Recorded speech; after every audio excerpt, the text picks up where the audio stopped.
Hello friends, my name is Ajay. आज से हम क्लास 10th के मैथ का सिलेबस शुरू कर रहा हूँ। हम लोग पूरा ऑब्जेक्टिव और सब्जेक्टिव के साथ पढ़ेंगे। एनसीईआरटी बुक को पूरा लाइन बाय लाइन सॉल्व करेंगे। जैसे ही चैप्टर समाप्त होगा, हम लोग चैप्टर समाप्त होने पर 50 या 100 ऑब्जेक्टिव चैप्टर वाइज चैप्टर ही सॉल्व करते चलेंगे। तो एनसीईआरटी बुक बिहार बोर्ड हो या यूपी बोर्ड हो या हरियाणा बोर्ड हो या झारखंड बोर्ड हो या दिल्ली बोर्ड हो, सबका एक ही पढ़ना है, एनसीईआरटी बुक। तो आप कहीं से भी है, कोई दिक्कत नहीं है। तो चलिए आज हम शुरू कर रहे हैं पहला चैप्टर एनसीईआरटी का, वास्तविक संख्याएं। देखिए यहाँ पे ये है वास्तविक संख्याएं। वास्तविक संख्याएं।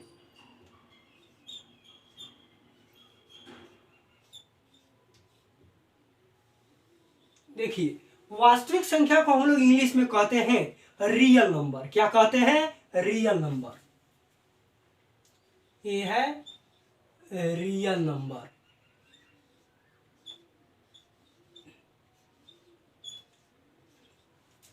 Real number. देखिए, सबसे पहले हम लोग ये जान लेते हैं संख्या कितने तरह की होती है। आखिर वास्तविक संख्या है तो ये संख्या कितने तरह की होती है। देखिए यहाँ पे ये है संख्या। संख्या जो होती है यह दो तरह की होती है। कितने तरह की होती है? दो तरह की होती है। एक होती है वास्तविक संख्या। वास्तविक संख्या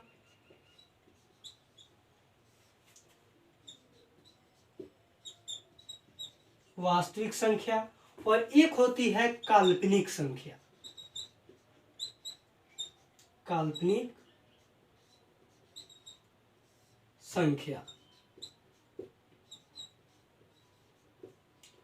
वास्तविक संख्या को हम लोग इंग्लिश में रियल नंबर कहते हैं और काल्पनिक संख्या को इंग्लिश में कहते हैं कॉम्प्लेक्स नंबर। क्या कहते हैं? Complex number. ये जो है काल्पनिक संख्या, ये आप लोग जाइएगा 11th क्लास में तो आप लोगों को पढ़ना होगा। काल्पनिक संख्या एक चैप्टर मिलेगा 11th क्लास में, कॉम्प्लेक्स नंबर के नाम से। अगर आप इंग्लिश मैथ लेकर पढ़ते हैं तो वही होता है काल्पनिक संख्या। हम लोगों को 10th में पढ़ना है वास्तविक संख्या के बारे में पूरा। तो देखिए, हम जान लेते हैं आखिर काल्पनिक संख्या होती कैसी है। देखिए यहाँ पे जैसे मैं लिख दे एक्स स्क्वायर प्लस 5 बराबर 0, बोले इसका मान निकालने के लिए, तो एक्स स्क्वायर बराबर हो जाएगा प्लस में 5 है, इधर आएगा माइनस में 5। अब ये हो जाएगा एक्स बराबर रूट अंडर -5। इस तरह से आएगा। तो इसका मान आप क्लास 10th क्लास में नहीं निकाल सकते हैं। आप लोग जब 11th क्लास में जाएंगे तो रूट में अगर माइनस में कोई अंक हो तो इसका भी आप लोग मान निकाल लेंगे। तो आइए आज हम लोग देखते हैं वास्तविक संख्या के बारे में पूरा। वास्तविक संख्या कई प्रकार की होती है। जैसे में एक में हो जाएगा प्राकृतिक संख्या। प्राकृतिक संख्या। प्राकृतिक संख्या को इंग्लिश में कहते हैं नेचुरल नंबर। Natural number.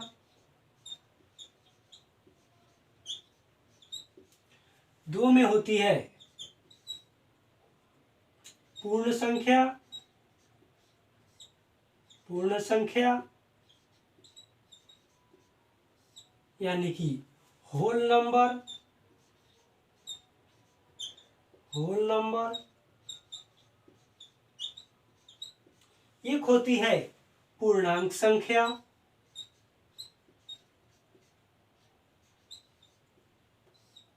पूर्णांक संख्या यानी कि इंटीजर नंबर। Integer number.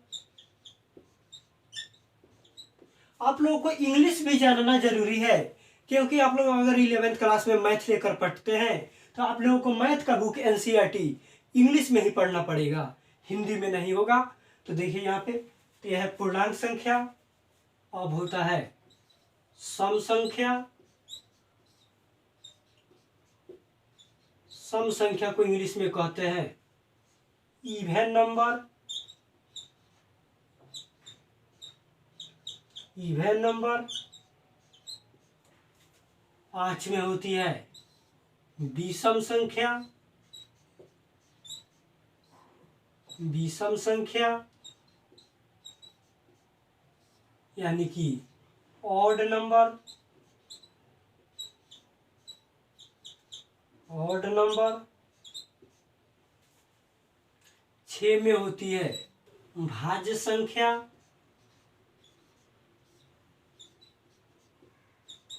भाज्य संख्या को इंग्लिश में कहते हैं कॉम्पोजिट नंबर।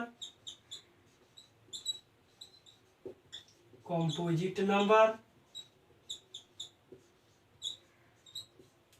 7 में होती है अभाज्य संख्या।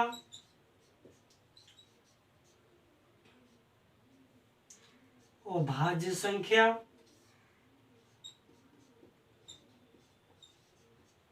यानी कि प्राइम नंबर।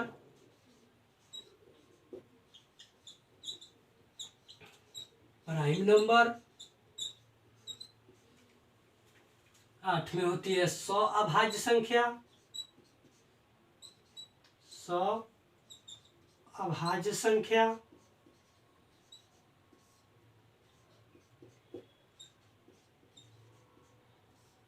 सौ अभाज्य संख्या को हम लोग कहते हैं इंग्लिश में को प्राइम नंबर।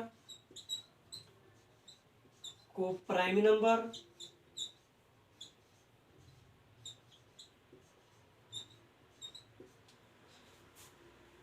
9 में होती है परिमेय संख्या। परिमेय संख्या।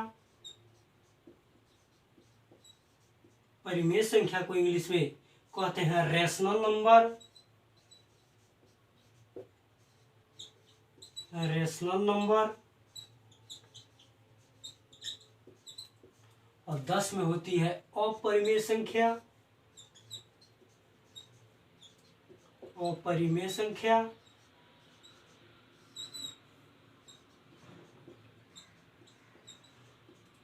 यानी कि इरेशनल नंबर।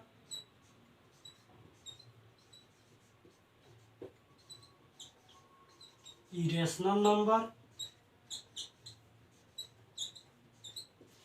इतना ये 10 प्रकार की होती है वास्तविक संख्या। तो वास्तविक संख्या ये 10 है। 10 के बारे में हम लोग एक बाय एक करके पढ़ेंगे अगले क्लास में। अब यहाँ पे काल्पनिक संख्या तो आप लोगों को 11th क्लास में पढ़ना है, तो हम लोग वास्तविक संख्या के बारे में पूरा पढ़ेंगे।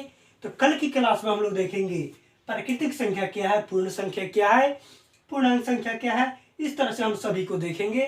तो चलते हैं, रहने देते हैं आज के लिए इतना ही। फिर मिलते हैं अगले क्लास में।